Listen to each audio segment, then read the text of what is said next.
In this presentation, we're going to continue on with looking at descriptive analyses, and this time move on from those measures of central tendency to start looking at those measures of dispersion that we talked about previously. So the statistics are used to describe data, or at least that's one way of doing it, and we can measure spread or dispersion as kind of potential options.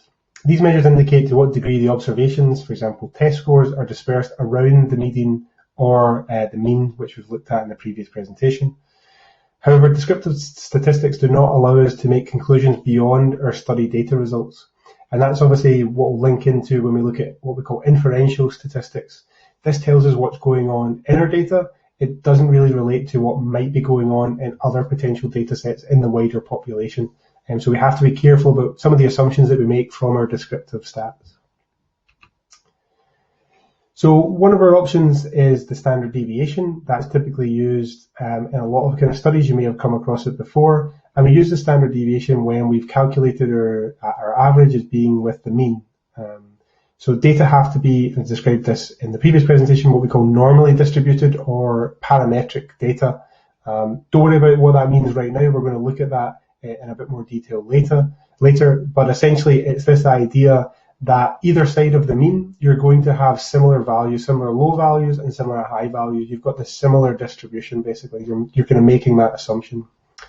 When we have data that is non-normally distributed, or what we also call skewed, or non-parametric, then we run the risk that if we just have one number, the standard deviation, then that might kind of give us a little bit of a misleading idea of the spread or the dispersion in our sample, because you might have lots of high values and only a few kind of small values, or vice versa. So they're not kind of equally distributed around the mean, which is why we would typically use the median.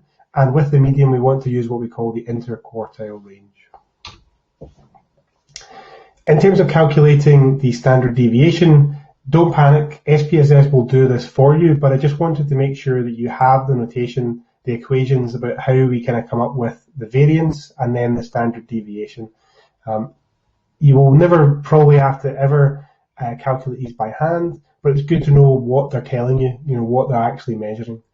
And so when we have large dispersion, widely scattered data points, that kind of gives us an idea. When this number, the standard deviation, is higher, it gives us an idea of when things are more spread out.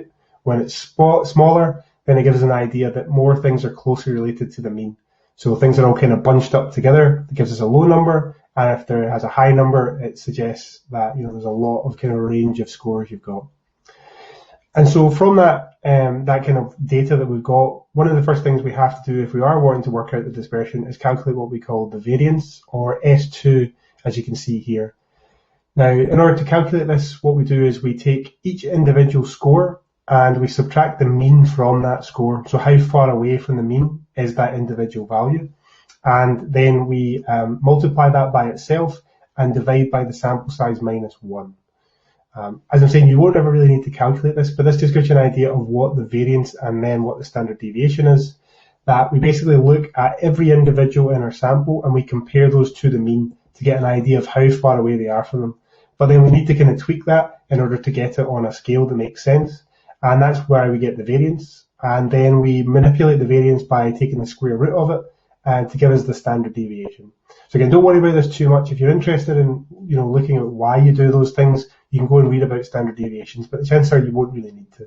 What you need to know is that a large value for your standard deviation represents a lot of spread in your data, and a smaller value represents quite narrow spread. And then that kind of, again, suggests things are clustered around the mean. So if we wanted to calculate our standard deviation, if we want to use the example that we previously looked at with our inpatients into our ward, here we've got our mean of 86 kilograms, we've got our 10 weights of each of our patients. Now, if we wanted to calculate the variance, we would take each of those individual values and we would deduct the mean from them, as shown here on the slide. So 100 minus 86, 93 minus 86, 92 minus 86, and on and on and on. We would take each of those individual numbers, about how far that number is from the mean, and we would do the square of that, so multiply that number by itself, which if we were, for example, in the first one, 100 minus 86 gives us an answer 14 kilograms away from the mean. 14 squared is 196. Then we add up all of those individual numbers. In this case, that gets us to 808, as you see on the second bottom bullet point. And the calculation for the variance is we divide that number by the sample size minus 1.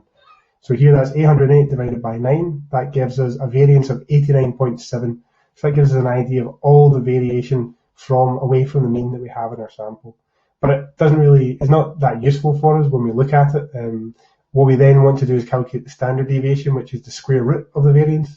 And that gives us a much better indication when we look at our data, how far our mean kind of goes up the high end and the low end.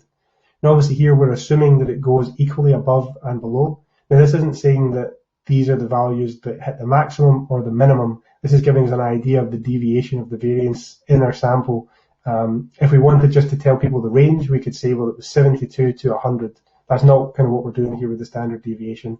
We're just looking for that idea of how much of a dispersion, how much of a spread we've got in our data around that 86 kilograms. If instead we were to have the median in our sample, which before we worked out was 89.5, we would typically then want to use what's called the interquartile range, because the median doesn't assume that you have a similar pattern of lower numbers and higher numbers above and below the mean. And so the interquartile range gives us a much better indicator of that, and it doesn't kind of make that assumption. And so it's the difference between the upper quartile, so the top 25% of values, and the lower quartile, the bottom 25% of values around the mean. In this case, our IQR here is we look at the top 25 and the bottom 25, which here works out about 93 and 76. We deduct those off each other to get us our interquartile range of 17. So again, SPSS can calculate this for you. You very rarely need to calculate it by hand, but this gives you an idea of what the IQR is actually telling you. Again, it's just giving you an idea of that spread of the dispersion in our data. And so, time to take a little bit of a pause, reflect on that. If you're not really sure about anything to do with standard deviation or interquartile range or the mean, the median, and the mode, go away, have a kind of re-watch of the videos. If there's things not clear in there, we can ask questions later on, or again, you can go away and look for things online as well, and in the textbooks that we've got as part of the module to give you a bit more of an idea about these measures.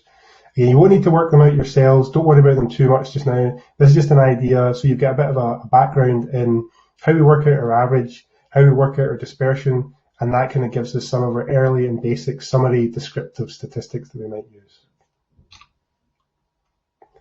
And so, once you've had a chance to digest that material, try exercise 2, whereby we're going to calculate the central tendency and the spread in our data set. Again, that will be on one of the Canvas quizzes that will be below this video. Work your way through, take some notes. If you get the right answers but you're not sure how you got there, take a note of that. If you don't get the right answer, again, take a note of that, and it's something we can discuss later on.